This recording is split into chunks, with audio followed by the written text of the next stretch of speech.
For leaders, it's review the scoreboard. Second is clear the path, make it as easy as possible for all your team members to achieve their particular commitment. And 3 is recognize performance. So one key thing is here is what is that lead measure? When you ask, it's actually really important to get the buy-in of the employees. What is that one thing you're going to be focusing on this week to move us towards a wildly important goal? Have them come up with that lead measure. And I thought this blew my mind when I heard it, right? Because you're asking for their buy-in. Hey, here's a wildly important goal. What is that one thing you can do over the next week to move us towards that goal?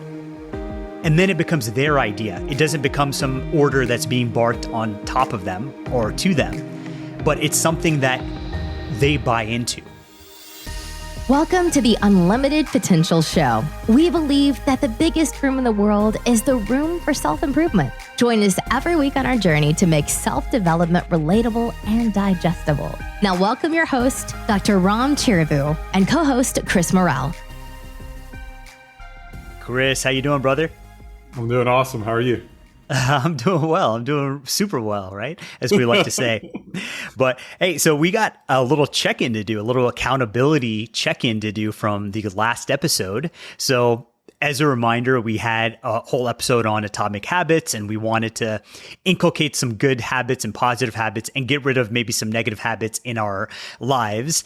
So we want to check in today and see how we're doing and how we did with that. So as a reminder, I think I said, I do not want to encourage your cookie habit. So I was like, if I did not stick to my habits, then I would be buying you $100 worth of cookies. And if you didn't stick to your habits, and you'd have to send me $100 over for so I can buy whatever I wanted to buy. So let me pull up my commitment here. So the commitment I made was less than 3 hours of screen times per day, and stretch out after each workout. So I typically work out 4 days a week. So I was going to stretch out after every single workout. So did you feel like you picked good ones though? I think so. I think there's so many different kind of side benefits that I found from starting these habits and reducing my screen time. And but what were yours? Let's recap yours. Mine was basically to do my morning routine every morning, and then to keep my cell phone out of my bedroom. Got it. Okay, cool. So were you successful? Yeah, I was successful. The only thing I would say is like maybe there was one day I didn't do like every single thing in my stretching or whatever, but I did do all my stuff, and I kept my phone out of my bedroom. So it was, I underestimated how much of a benefit having your cell phone out of your periphery or like you could touch it or grab it or whatever, and it has been a tremendously good benefit. Like I should definitely do this for the rest of my life, because the amount of times that you're going to feel like, and I'm still at the baby level, right? I'm at the baby level of like just do some stretches and some Supermans and maybe 3 minutes of rowing. Like this is not a huge commitment, but I'm finding myself resist so much. Like there's so much, I don't want to, I just want to sleep in. I just want to whatever. I just want to do this. And then you throw in like infinite access to any information or watching videos or whatever in that first hour and a half you have before work. And man, like taking that away or getting that temptation out of there is huge for me. So I love that you said that. The benefit you found was actually much greater than you'd expected. Like it was much more beneficial to not. So you kept where'd you keep your phone? Like in this other in the room? next room. In the next Okay. room, charging. Yeah. Got it. And then just not having that distraction, you were able to power through your morning routine. So a lot of times we think, okay, oh my gosh, I got to keep my phone in my room because there's all these important text messages and calls that I'm missing. And did that ever happen where you actually missed something important? It really didn't, but it's like the justification of having it as a crutch is like, oh, I could miss a big case. Although that might be 1 out of, 365 days. And usually it's not going to even matter as long as you check and you return it in the morning. Like, I don't think that that's a good, it's one of these things that we tell ourselves that I think is a real excuse of you're just justifying what you want to do as opposed to what's actually good for you. Totally. And I wonder if like, okay, that one big case, benefiting weighing the pros and the cons of that one big case versus the 364 days where you're able to get your prayer, your morning routine in solid, no amount of money or case or whatever business would overtake like the value you get from the productivity of getting your morning started right. You know what I mean? It's the habit of having it too. And it's the compounding effect. I think I'm unique because I could get some monster case. I could get some $1 million case, right? Although it really does not happen that often. And you have to answer the phone 1,000 times before you get that one call. But I would say that even that being said, let's say it's $1 million case. I genuinely think having the habit and then having your more routine, it's more than, over time, the compounding effect is more than even getting that big case, I think, probably. If you really have those habits really solidified and all that sort of stuff. I mean, that's how much this stuff actually affects your life.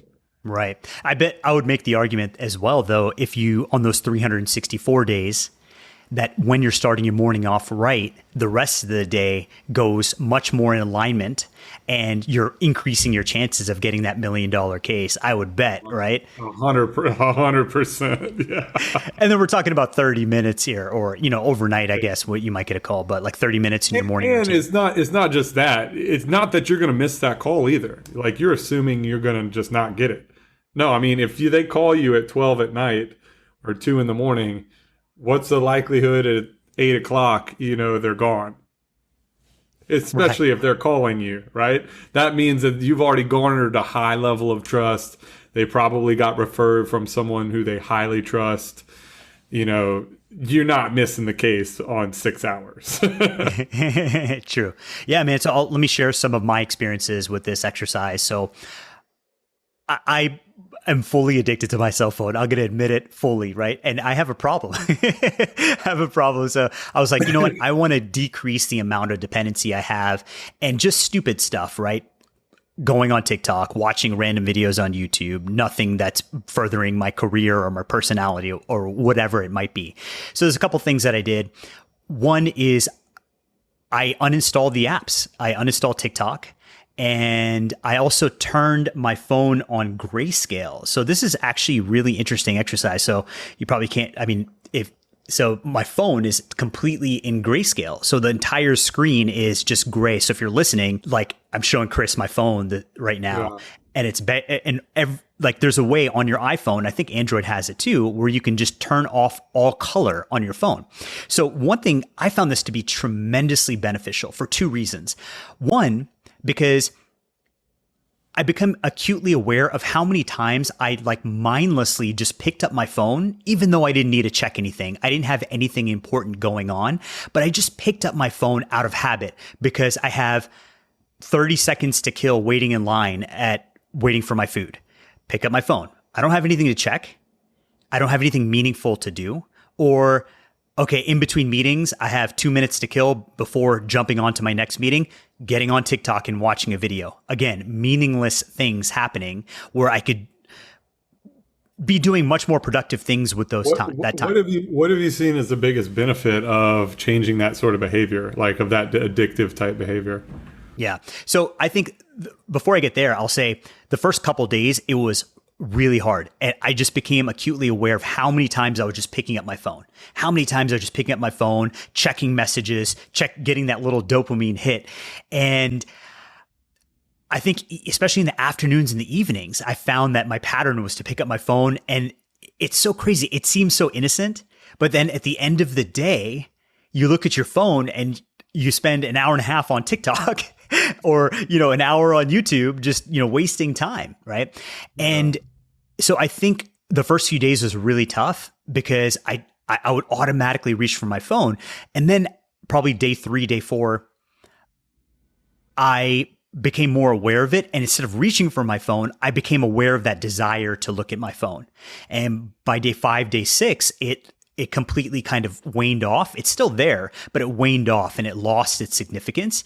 So it's instead of, reaching for my phone to get that little bit of dopamine hit to get that break, I've found ways to substitute that behavior. Like, let me instead take a few deep breaths or do a quick meditation session, or let me just be present with my daughter and my wife or whatever it is, and just be completely in the moment rather than being pulled away by all these inconsequential things. So I thought it was a really interesting exercise. And so my first goal was to stay below 3 hours of screen time.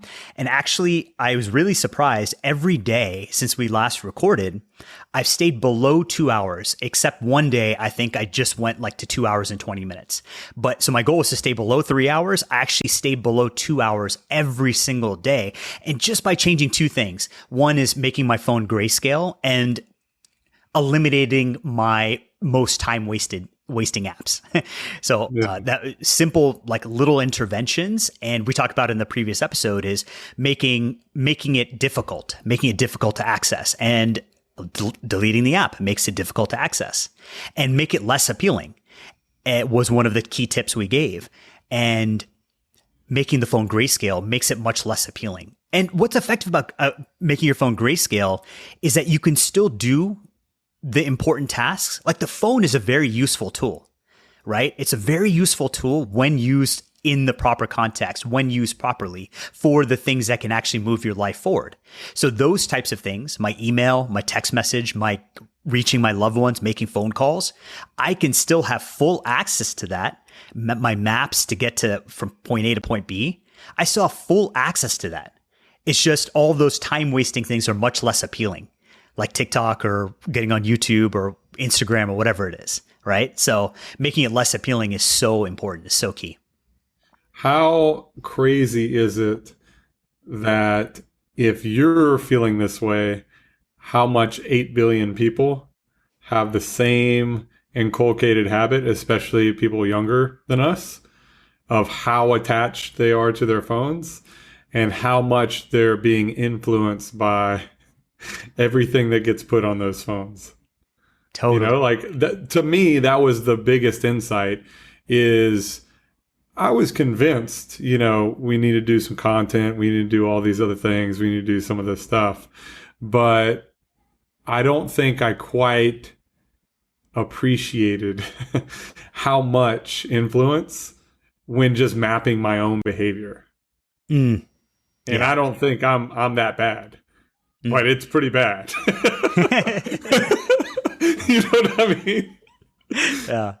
Oh, the other thing is the stretching one. So I did that. I was successful with that as well. Stretch out after every workout. And the funny thing is, I told you I was going to do it 4 days, and it's funny because I was like really tempted not to, but having that accountability was really key, because when I really didn't feel like doing it, I was like, I really don't want to give you $100. So, so actually you can track it too. I don't know if you follow me on Peloton, but I do the Peloton stretches, and depending on how much time I have, 5 minutes, 10 minutes, it makes a huge difference. My body just feels just so much better when I stretch out after working out. Right. So, and I've gotten so much more flexible as well. You know, when I started doing the stretching things in the morning, I think I'm not that flexible naturally because I'm kind of long and lanky.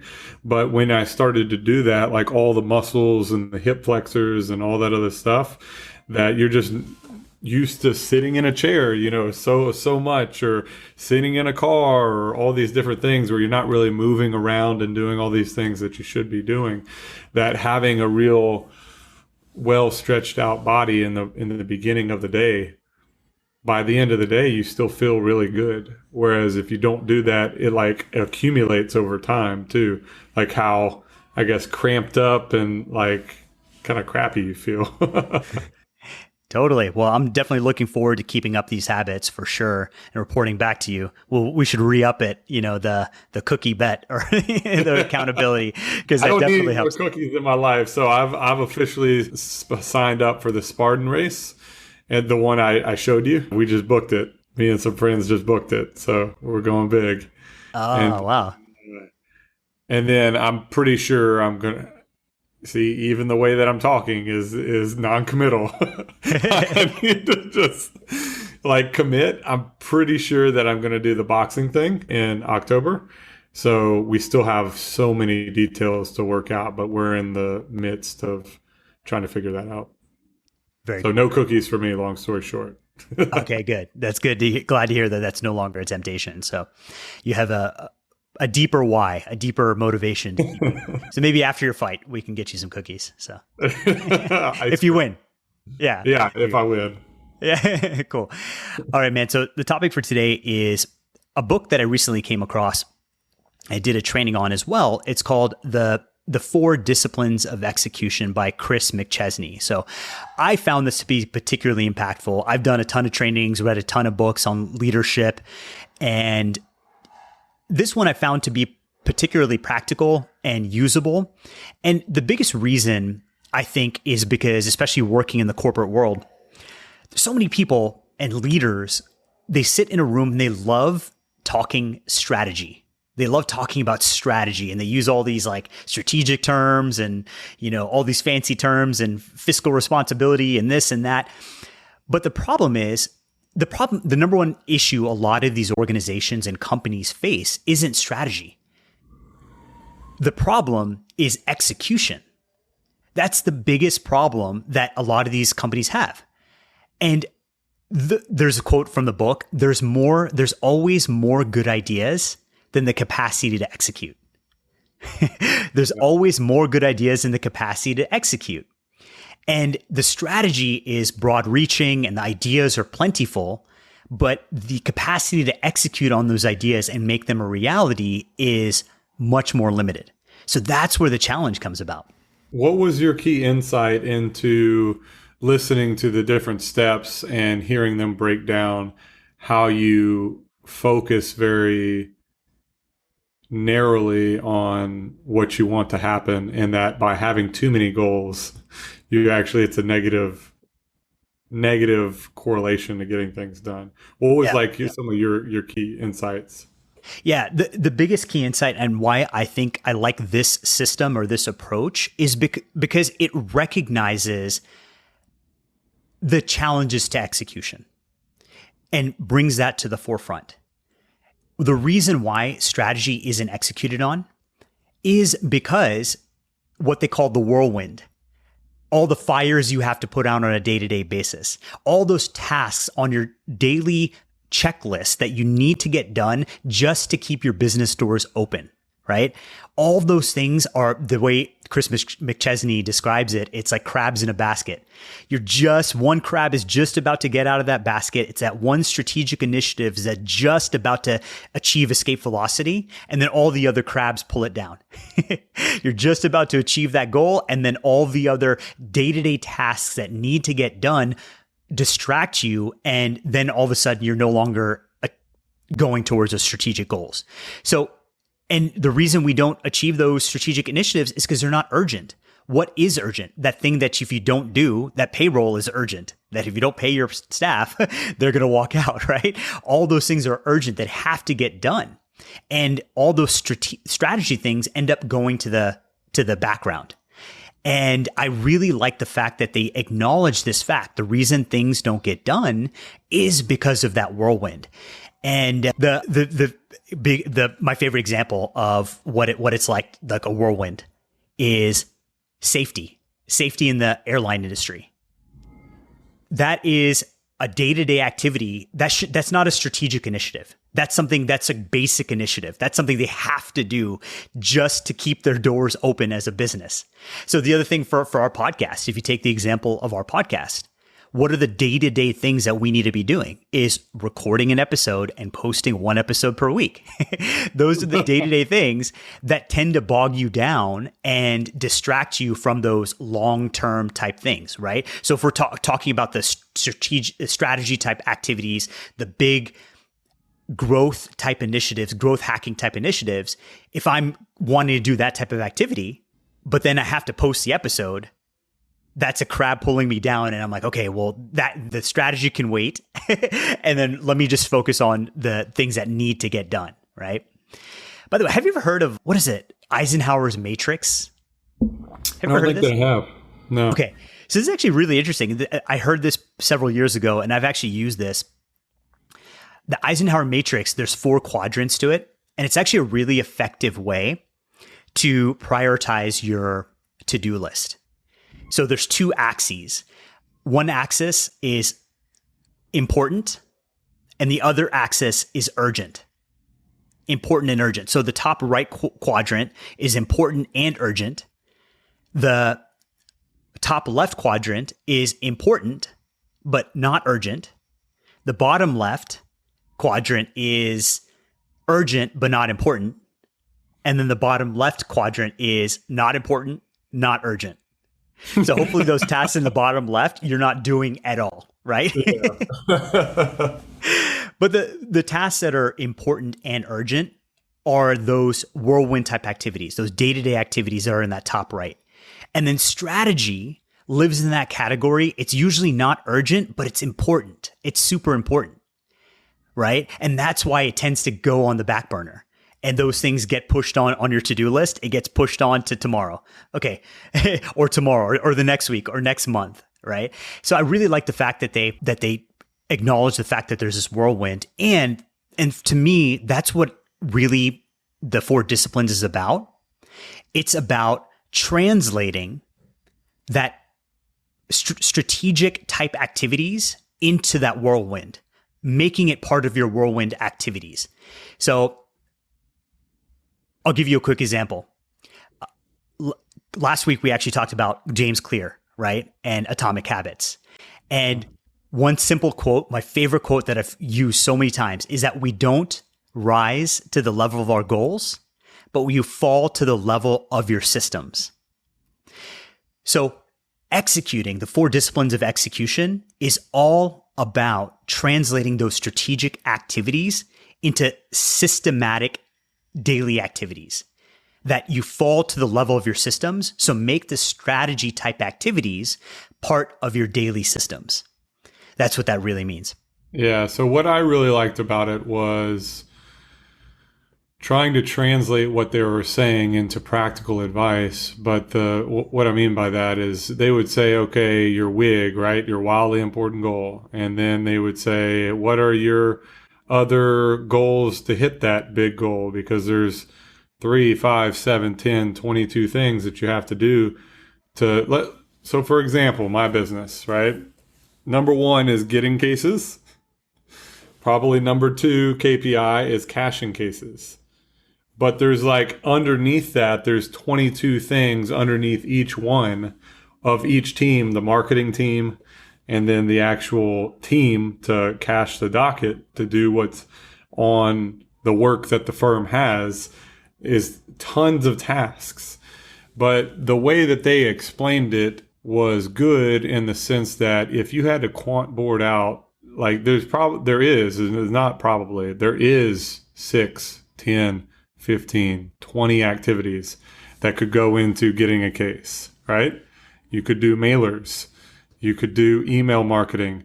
You could do radio ads. You could do television. You could do intake, have more intake people. You could do parties. You could do, trips with people. You could give gifts to people. You could focus on, one of 22 groups that could potentially give you cases. You could go B2B. You could go B2C. You can see how there's infinite ideas and to try to translate into the one KPI of get cases, right?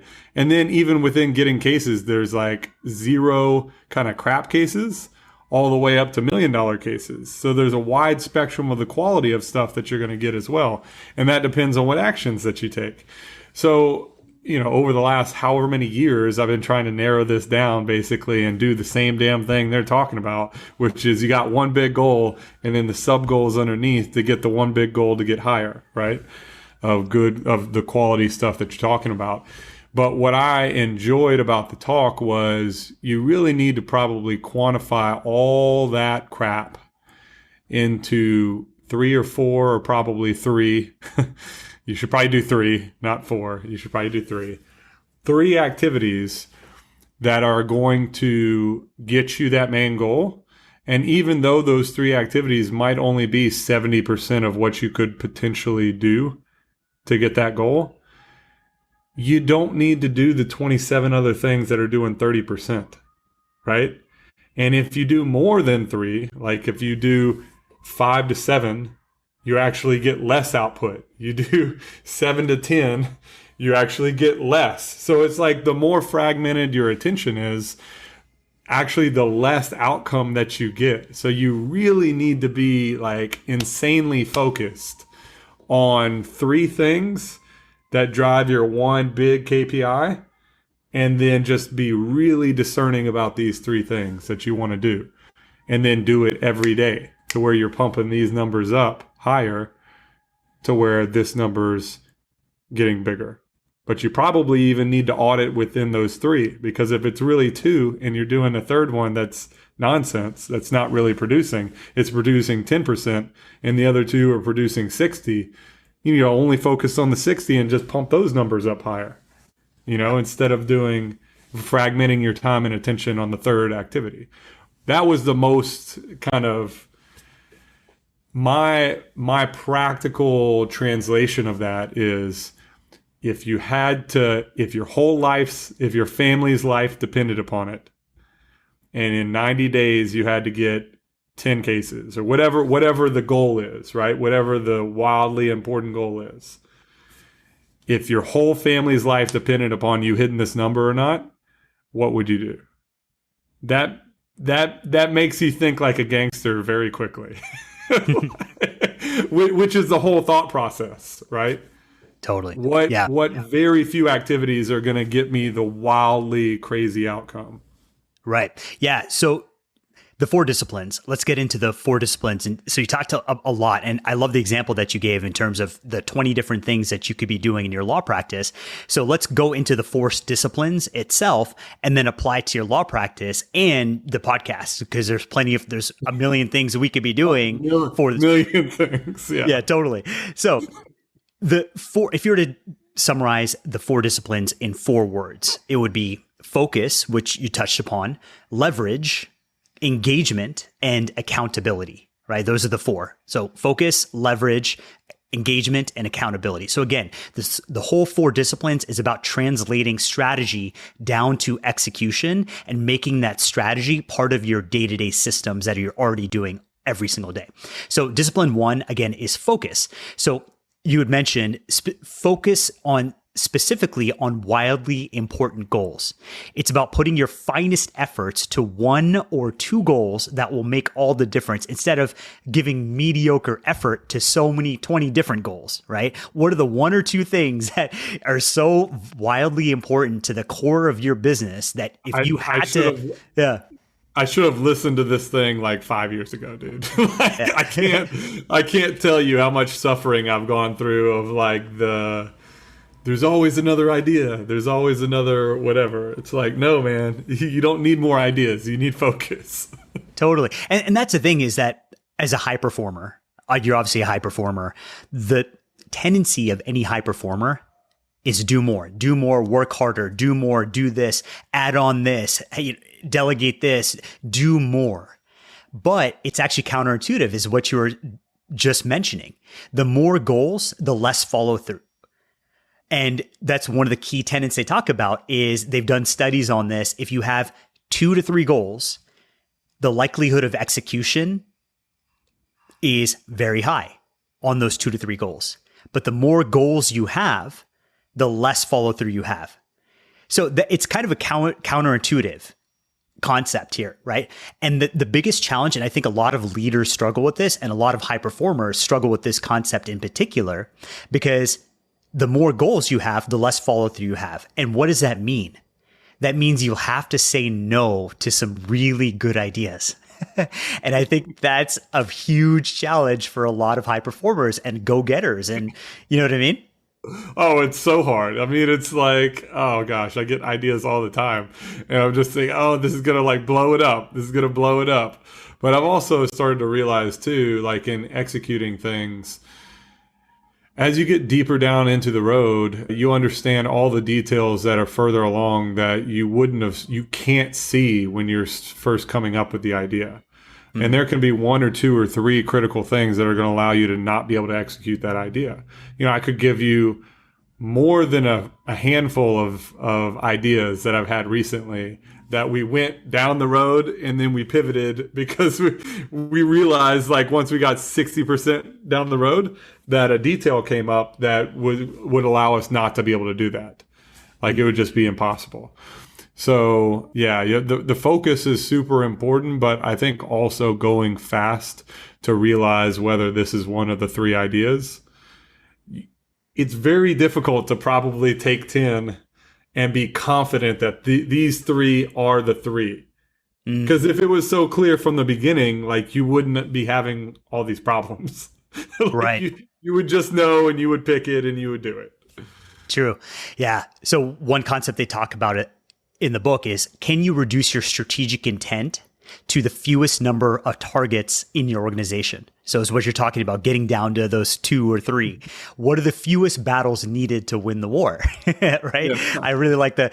And then the other thing is, the enemy of strategy is complexity, right? And making it complex it'll become lost in the quagmire of the complexity. And one example, I think the classic example that's given here, that there's a specific target with a very clear deadline. So the first step is translating that strategic concept into a very specific target with 3 components: a start line, an end line, and a timeline, and making it as simple as possible. So the example I love that he gives in the book is the wildly important goal. I don't know. It could be, you could do both, but you need to quant out the 3 underneath it that are going to produce those outcomes. So for example, if you wanted to do $1 million in revenue, right? What does it take to do $1 million in revenue? Okay, we got to cash so many cases. Okay, what type of cases? Well, there's surgery cases, and then there's non-surgery cases. There's commercial cases, and then there's not commercial cases, right? So you can break down, like, the quality of landing on the moon. So in 1958, NASA operated under this vague, unclear goal of expanding human knowledge of phenomena in the atmosphere and in space. What does that mean? Like, what are we trying to do, right? And that all changed at JFK in 1961. He went on the microphone, on TV, in the public, and said, we are going to put a man on the moon by the end of the decade and bring him back safely by the end of the decade. So very clear objective that literally mobilized and inspired an entire generation. And by the end of the decade, July 21st, 1969, Neil Armstrong took that first step on the moon. So it's kind of having that very clear goal that you're moving towards that is that wildly important strategic goal. And it has to be very simple and straightforward. So one other actually really interesting thing that I found was there's 2 editions of the book, and they were published years and years apart. So in an interview, Chris McChesney said the biggest mistake we made, or the biggest learning we had between the 2 editions of the book, is that wildly important goal needs to have very narrow focus, right? So the tendency is to say, have this broad overarching goal that I'm going to increase revenue by 20%. Yes, of course, that's wildly important. But the way he explained it really nicely, that's the title of your book. Increase revenue by 20% by the end of the year. That's the chapter of the book. However, what you want to do is get down to the, so that goal is like the title of the book. What you want to do is get down to the chapters of the book, right? And list there's 10 chapters in the book. Like you said, there's 10 things that you could possibly be doing. Okay, what are those 2 or 3 things that have disproportionate leverage to get you towards that title of that book? So a couple bad examples that he gave, actually kind of funny. A couple bad examples that he said of a wildly important goal. One is increase sales by 20%. That's the overarching goal. That's a bad goal. Second is something vague like improve my family's culture by the end of the year, because it's really vague. So this came up in an interview, and the person who was doing the interviewing, he's like, I actually really want to improve my family's culture. But it's a wildly important goal, but how do I make it into a strategic goal? Like, how do I split it up into this framework? And the interesting answer Chris McChesney gave was, you have to have some kind of proxy like, what is something, a high value activity that you do in your family that translates to better family culture, right? So maybe it's going for a 1 hour walk once a week with my daughter, or maybe it's a game night once a week with my family. Cell phones away, right? So some proxy activity that translates into better family culture, right? So those are two examples. And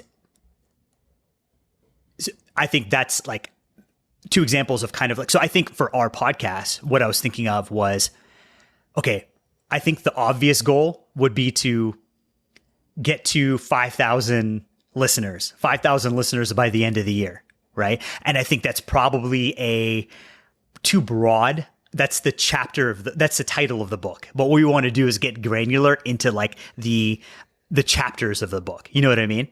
Yeah. So what are those activities that have disproportionate leverage into following through on that? And that's a widely important goal. You know what I mean?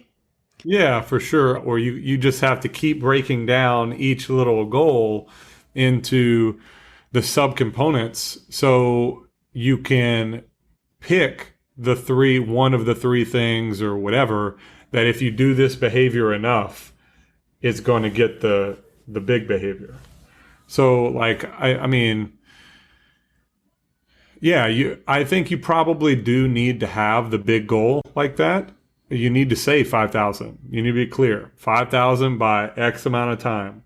But then once you write that down and you circle it on the big whiteboard, then you think of what is every activity that I could possibly do to increase that number?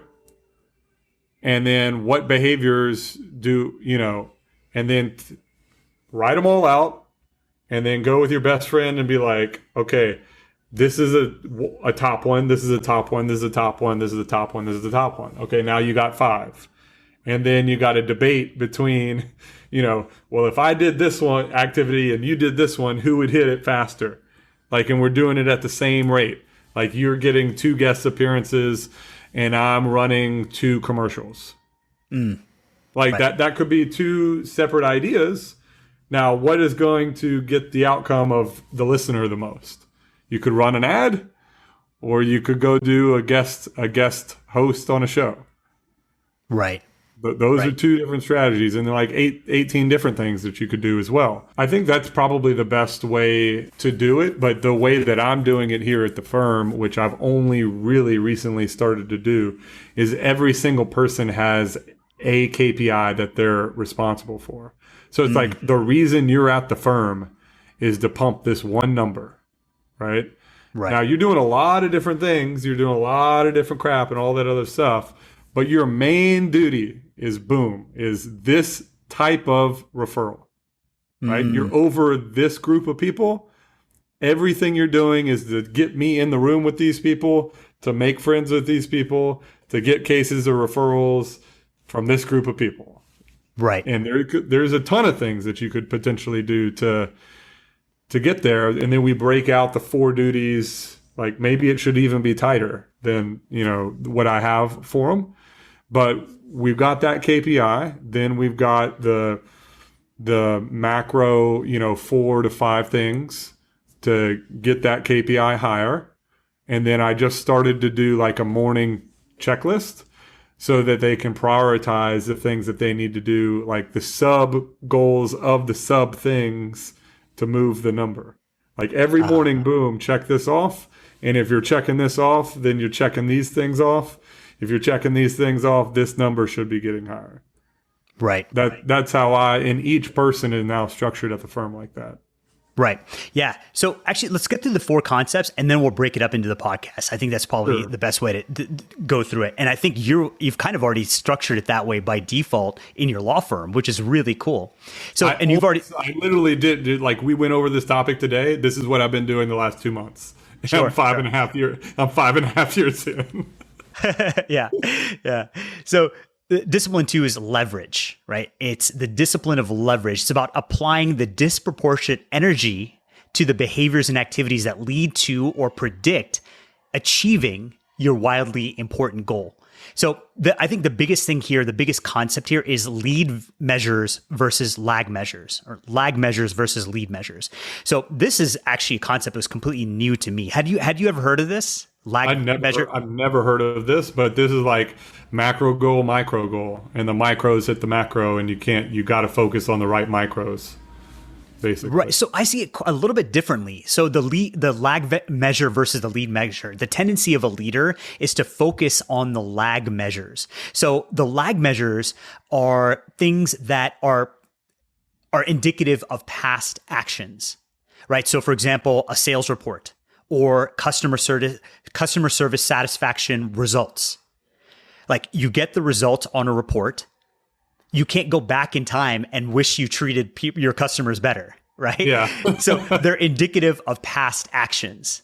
But lead measures are measures that are things that you can do today on a day-to-day basis that are predictive of future results.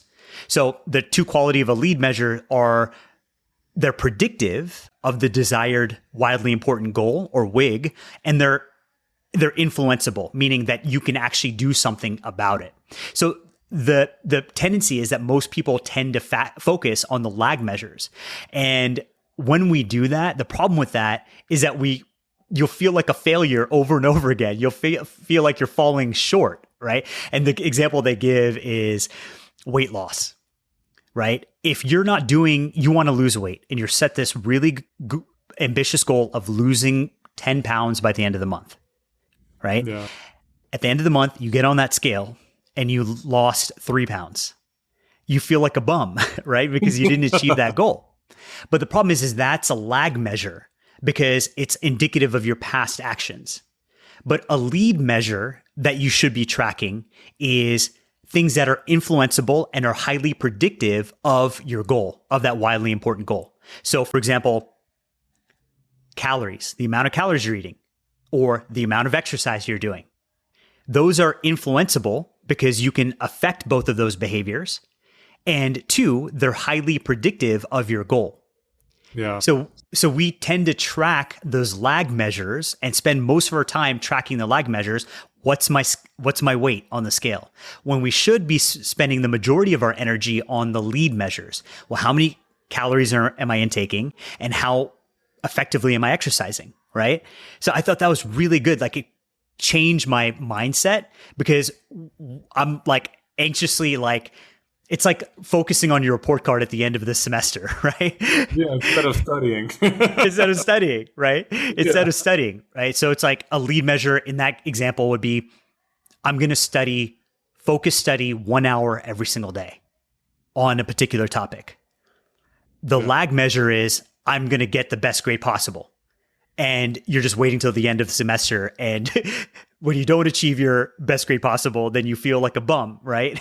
Yeah. So I thought that was really, really poignant, is defining instead of focusing on the lag measures, focus on the lead measures, right? So, and that kind of shifting that attention is what's really key to that second discipline of leverage, right? So what are those influenceable behaviors? And I think you've kind of done that a little bit, right? That those with your staff. Yeah. So we just started to do, even though you talking about it makes me want to reorder some of the things that we wrote down on the micro.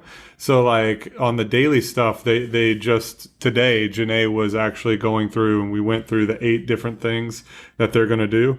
But there's the first 3 or 4 that is like, you need to do this before you do any other activity for the rest of the day, but do this and mark it off with a marker or whatever, right? Even with you saying focus on the micro, or focus on the lead measure, or whatever it is, I got the lead measure.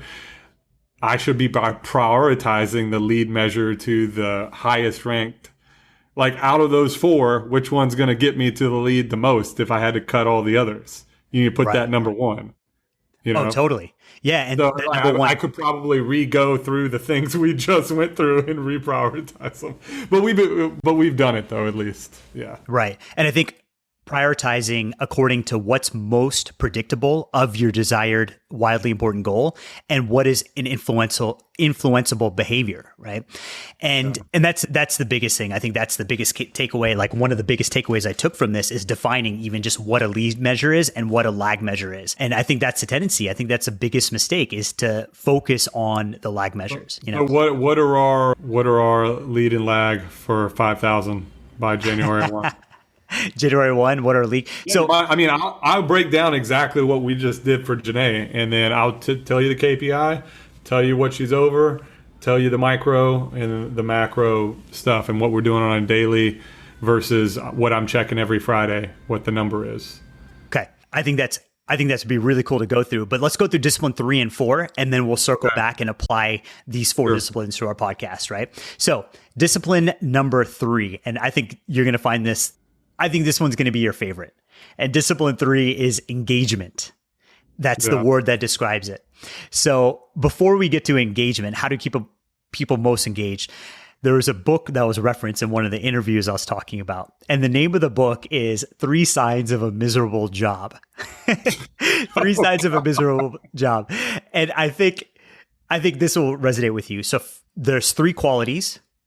3 signs of a miserable job is 1 is anonymity, means nobody knows what you're doing. 2 is irrelevance, means what I do doesn't matter or doesn't make a difference. And 3 is immeasurement. I don't know whether I'm winning or losing. I don't know if I'm moving towards my goal or not. So if we flip That's like you just described hell for me, basically. Yeah. Totally, right? And I think that's flipping those 3 on its head is the key to engagement. And especially that last one, measuring. So the whole key to engagement is keeping a compelling scorecard. And this is why I think this is going to resonate with you in particular, because I got to tell you, like, one story is like when we were growing up, like we could never play soccer just casually. We could never play volleyball just casually. It would be a group of 10 of us friends just kind of knocking around the ball. No one's keeping score except Chris. Chris is like, no, what's the score? It's 5-0, 6-0. Like, dude, Chris, no one's keeping score. We're just having fun. We're just kicking the ball around. Right? And you're like, no, what's the point if we're not keeping score? Right? That's me. Yeah, for sure. And that's the key to engagement, is keeping a compelling scoreboard. And the fact of the matter is, when you're keeping score, people show up differently. People have their game face on when you're keeping score. Yeah. And there's one example that was given. There was a football game, and it was like the semifinals in the state football championship games. And it was a really important game. And it just so happens there was a storm and it knocked out the scoreboard. So they're playing the game on the field and no one in the field is paying attention because no one knows what the score is. And keeping that score keeps people engaged and keeps people interesting. Yeah. So I thought that was so interesting. So keeping a compelling scoreboard, it's the discipline of measurement. The purpose of the scoreboard is to show your progress on the lead and the lag measures in real time. Without a scoreboard, like, people just forget. People forget what the lead and lag measures are. What are the things that I need to be focusing on? They had one statistic. You can sit down in a meeting and define to someone, here are your lead and lag measures. Here's what I want to do. Guess how long, on average, it takes people to forget what those lead and lag measures are? Like a stupid short period of time. 5 days is what the studies show. In 5 days, if you don't bring it back up again, they'll completely forget what you talked about in that meeting. So 5 days, people completely forget that. And so a scoreboard ensures that people are on their toes and they know how they're doing on that scorecard, on that scoreboard. And they know whether or not they're winning or losing or on track or off track. So, dude, I actually love this. So it's really cool. Actually, it's really funny. So Chris McChesney, he says that after they've done these trainings, the book came out, people from all over the country started sending in scoreboards, like really fun looking scoreboards. They had a team building activity where they built a really compelling scoreboard, and they had like put up a huge poster board in the hallway so everyone constantly sees it. And it was a really fun activity, and people constantly know, and it's being updated constantly that on how people are doing on the scoreboard. So they give you 4 kind of guidelines on what makes a compelling scoreboard. 1, make it simple. And the way he describes it is create a player scoreboard, not a coach's scoreboard. So think of like baseball. There are like millions of stats, millions of statistics that are thousands of stats that are kept in baseball, right? But what are those few stats that you find on the scoreboard when you actually go to the game? That's the player scoreboard. What are the few minimum stats that you need to stay engaged, to know whether or not you're staying on track with your goal? 2 is make it highly visible to the players. So put it in the hallway, put it in where everyone sees it every single day. 3 is have the right lead and lag measures. And 4, tell us immediately. It must tell you immediately if you're winning or losing. 1 glance at the scoreboard, you know if you're winning or losing. You know if you've hit your targets for the week, right? So I thought that was really interesting. I know I'm about to put up a whiteboard with everybody's scores on it. Caused anarchy. Yeah. Totally. So the 4th discipline, the word that summarizes it is accountability. Discipline 4 is the discipline of accountability. It's about creating a culture of accountability. It requires, what they recommend is a weekly recurring cycle of accounting of past performance and planning to move the score forward. So it's a quick check-in meeting. You come in, start on time, end on time, 20 minutes. Yeah. Hey, Janae, I was just reading Rockefeller Habits, and it's funny that we're going through all this stuff now as I'm actually doing it, which is helping me to tighten it up even better. But the daily huddle stuff, I think, is critical. Like, to do a daily little 5 to 15 minute, what are we doing? How do we prioritize it? Let's talk through it. Like, what are we, getting after today? I think that that's so important for morale, as well as it helps people to know that they're in that safe, loving environment, that they can ask you anything, and it's a collaborative effort, and you're there to kind of guide them or help them or, push them along to hit these sort of goals, because what they're doing is important. Yeah, totally. So they split it up into the responsibilities for that accountability for the team members and for the leaders. So for the team members, it's report on last week's commitments. 2 is review and update the scoreboard. And 3 is make commitments for next week. And for leaders, it's review the scoreboard. 2nd is clear the path, make it as easy as possible for all your team members to achieve their particular commitment. And 3 is recognize performance. So one key thing is what is that lead measure? When you ask, it's actually really important to get the buy-in of the employees. What is that one thing you're going to be focusing on this week to move us towards a wildly important goal? Have them come up with that lead measure. And I thought this like blew my mind when I heard it, right? Because you're asking for their buy-in. Hey, here's a wildly important goal. What is that one thing you can do over the next week to move us towards that goal? And then it becomes their idea. It doesn't become some order that's being barked on top of them or to them, but it's something that they buy into. That's really powerful, because when you solicit advice from everybody, or just like I've heard other times, good leaders speak last, when they listen to everybody else's ideas and then they kind of make a decision, or they get feedback and stuff, everybody else just feels so much more valued and bought in and like about it, and let's get it and let's go, because they're the ones saying, this is what we should do. Totally. Okay, cool. So now let's apply this framework. Let's apply this framework to growing the podcast, right? So wildly important goal is grow to 5,000 listeners by January 1st. Downloads per episode, 5,000 by the end of the year. So that's the focus, right? So we're getting really granular. We have a start line, we have an end line, and we have a timeline that we're keeping on track, right? And so that's really simple, taking out the complexity. We know the goal. And number two is leverage. Leverage. So what are those disproportionate activities that we should be doing to apply disproportionate energy towards achieving those goals? So a couple ideas I was throwing around is the guest collaboration, right? So collaborating with other podcasts that have a decent following already, reaching out to them with a personalized email saying, hey, we have this episode coming up. You guys are experts, subject matter experts in this area.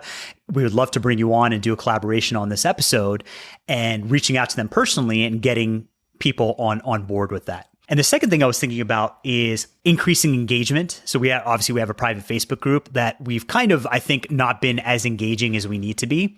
So being super engaging and delivering a lot of value to our audience there, right? Delivering a lot of personalized attention, a lot of value to that audience, and making that an environment of high engagement. And that would, I think, have disproportionate leverage. I think those two activities have disproportionate kind of results, right? That's a lag measure. So the lead measure have to be highly predictable of that wildly important goal. So what is an activity that we do that's highly predictable to achieving that goal? And what is something that's influenceable, meaning that something we can break up into a day-to-day activity? Reach out to as many podcasts to collabs as possible and have the highest audiences possible. Okay. So you prioritize the biggest audiences, and you go like, I don't know how many there are, but there's got to be at least 1,000 that have a lot, right? That have over X amount of viewership. And then we just track how many we ask. Okay. That's it. So let's get more granular, right? So something that we can put on the scoreboard. So send, let's say, 5 emails per person per week, right? So, or 4, let's say 4 or 5, 4 for you, 4 for me. So that means we're sending 8 to 10 emails a week, and with the goal of getting 2 collaboration episodes per month, right? So 2 that me and you do, and 2 per month is what I was thinking. What do you think? Sure. No, I think that sounds like a reasonable goal, because I was breaking down the micros for the landing accounts. And I know people in town that are good marketers that have been doing this for a very long time, that have been hitting up similar, right? They're going to Kairos or different places to try to land accounts, and they're just hitting every single person in town until they get however many people will send them one case. So I think several people have told me trying to land maybe 3 or 4, maybe 3 a month, which is basically you go hit 5 to 10 a day, you go, so 5, 25 to 50. And from 25 to 50, you maybe land 1 a week of sending somebody. Now, it takes repeated effort to keep that person sending, because you got to do a good job and all that other stuff, and follow up, and, maintaining a relationship is harder than potentially starting one. But I think that should be kind of the same output. I mean, if you've got a marketer girl that's going and visiting 5 or 10 businesses a day and giving cookies and shaking hands and kissing babies and complimenting, doing all the things they got to do, right, to potentially get business, there's no reason that we can't send the same email to, we should be sending 25 to 50. The real work in what we're talking about doing is generating the list. I don't know where you get that list. Now, that might take, 10, 20, 40 hours to generate.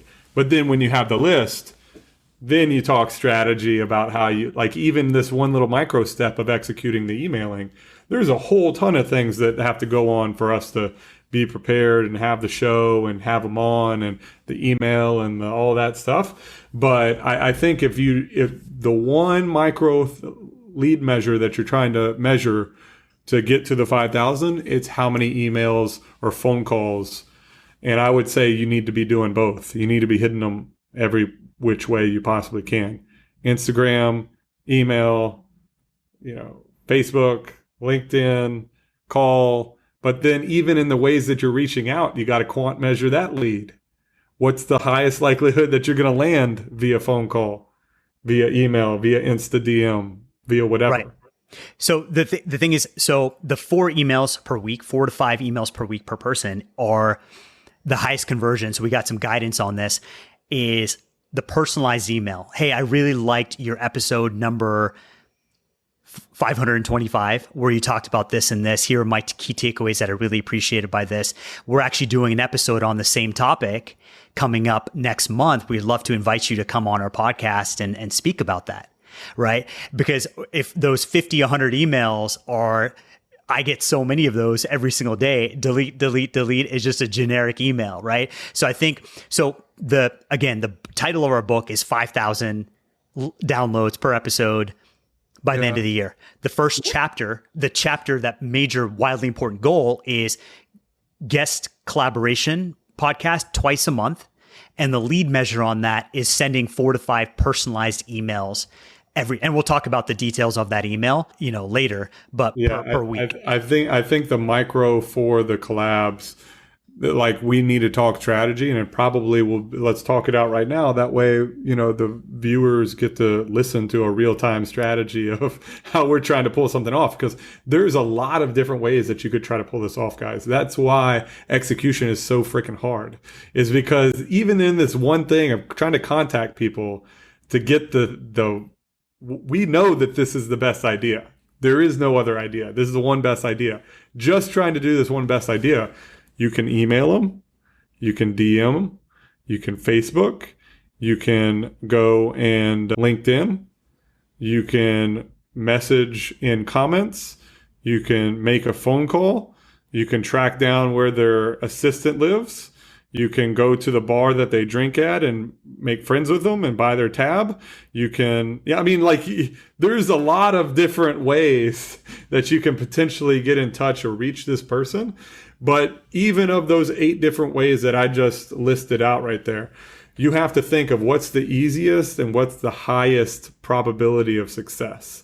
You probably need to do all of them, but if you're trying to hit 25 to 50, you just now multiplied 25 to 50 times 6. That's 300 actions. It went from just click the email to now it's 8 actions per one person for 25 to 50.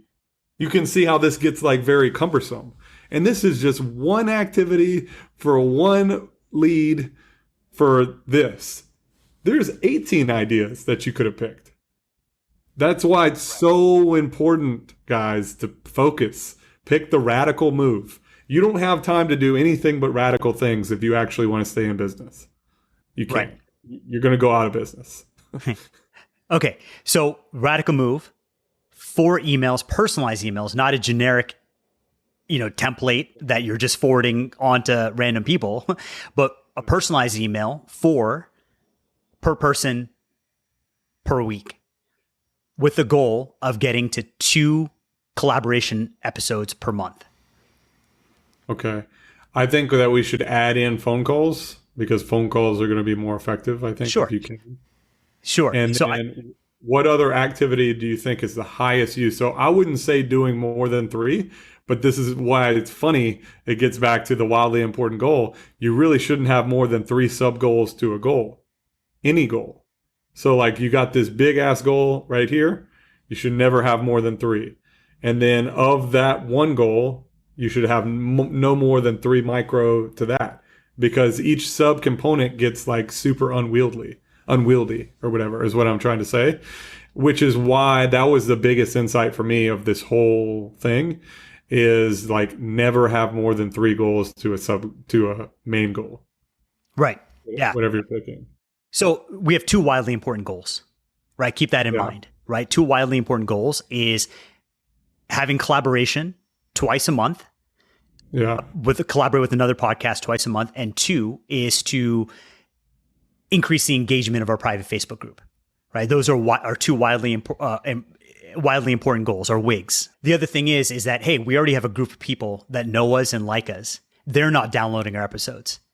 First and foremost, we got to keep them engaged, right? Because they'll recommend it to other people as well. I agree with that. But if you're going to die by January, or you're going to get 5,000, we have 100, or I don't know how many we have, or however many downloads there are. It's basically not non-existent. So we just have to we have to tighten up our process of presenting, and maybe however you do engagement, I suppose.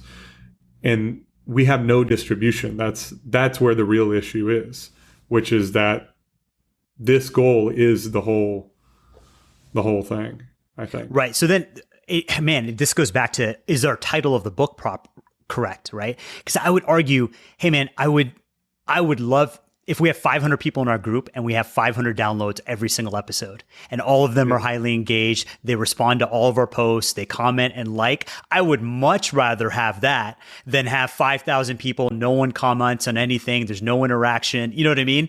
Yeah. This is a very important debate, though. I agree with your analysis, but at the same time, it's like you have to have a certain bandwidth of people to be able to have people that are super loyal or super like that raving fan. It's much better to have raving fans than to have volume of people, which is what you're getting at, which I 1,000% agree, because 500 is better than 5,000 loosely affiliated people. It's not even close. Like, it's way better to have people that are super loyal raving fans. So then the scoreboard, we create a scoreboard. Chris, Dr. Ram, did you send your 4 emails this week? Yes? Yeah. No. How many did you send? I sent 2. Okay, you would get a red 2, and let's say I send 5 emails. I get a green 5. Once a week, we check in. Hey, Chris, what can I do to help you reach that goal of 4? What can we do to get you to 4, right? And then the scoreboard for the second item, we alternate one highly engaging post per week. You know, I do 1 week and you do the next week. Chris, what posts you do this week? I didn't do it. Uh-oh. What can I help you do to get you there next week? I'll do the emails. I don't know if I have the time for the posts. Fair enough, right? And that's how we keep each other accountable, and we keep a scoreboard that we check in on a weekly basis and say, hey, why wasn't this done? Hey, what can we do to help you get there next week, right? So I think we had a really good framework here, right? So again, the focus, the wildly important goal, the overarching title of the book is get to 5,000 downloads per episode by the end of the year. And the chapters of the book, the wildly important goals, are 1, to have 2 guest collaboration episodes per month out of the 4 episodes. And the lead measure on that is we're sending 4 emails or phone calls that are personalized per week, that we're reaching out to other podcasts in our space. And then the second, I think what the goal should be 5 emails and calls each. Okay. So if we're not doing 10, I mean, there's got to be 1,000, right? If we're not doing 10 a week, we should be doing that. That's ambitious, but hey, okay, we can do 10. Because here's the thing, right? So for example, if the highly personalized, what's recommended the most highest conversion on this, right? I'm listening to one of their episodes. Let's say there's a podcast, high performance podcast, right? I'm listening to their episode number 56, let's just say, or 105, right? And then I take out, do a little bullet point, and hey, I really like these points. This is what I gained from this, right? And then I say, hey, we're doing an episode on this topic. I'd love to bring you guys on as subject matter experts to collab on our podcast to talk about this. So that means we're listening to 10 episodes a week and writing up 10 emails. Well, no, I mean, I'm doing 5, you're doing 5, so it's 10 total, and we're doing phone calls. But how I would do it, I would kind of cheat a little bit. Like, I would fast forward watch or whatever, mention 1 or 2 things, and then have a generic email. Like, maybe not generic, but like enough personalized to know that I'm actually looking at them. And I also think that the percentage chance of landing something with an email is very low. Like, I get spam emails all the time, and I can't tell the difference. Like, you'd have to really customize and tailor it, and each time I'd say you got maybe a 5% chance or something. I don't know. It just can't be that high. That's why I would say that we really need to be calling or doing whatever the highest chance of landing somebody is. I can't think of every possible way, but I would imagine that calling and emailing and DMing, or whatever their primary mode of social is going to be the top three ways of getting someone's attention to even look at it for 30 seconds to consider. Because that's all you're going to get. It's like maybe 30 seconds. Sure. Okay. And then increase the private Facebook group engagement, right? So one challenge, one highly engaged, one action item, one call to action video or post per week, where we're tagging everyone in the group saying, hey, pick your challenge for the week, pick your poison for the week, and join Chris and join us on the journey as we pick up this habit over this week, right? Or whatever it is, right? One highly engaging post every single week. And I can take on that. I think that's a fun one to take on. And I think that's kind of in my skill set and what I enjoy doing anyway. So one post per week. How would you plan on getting the list together? I think that's public information. It's public information. We just go on podcasts, like the podcast app, Apple Podcasts, and see who else is in our genre. So we have an email that was sent out to us by our coach that outlines the entire process. And then the emails are public information that are registered to that podcast. Right. So yeah. No, but I mean, like, even, I guess, just in your area, how do you know who has what audience and that sort of stuff to be able to prioritize? Well, I think it's that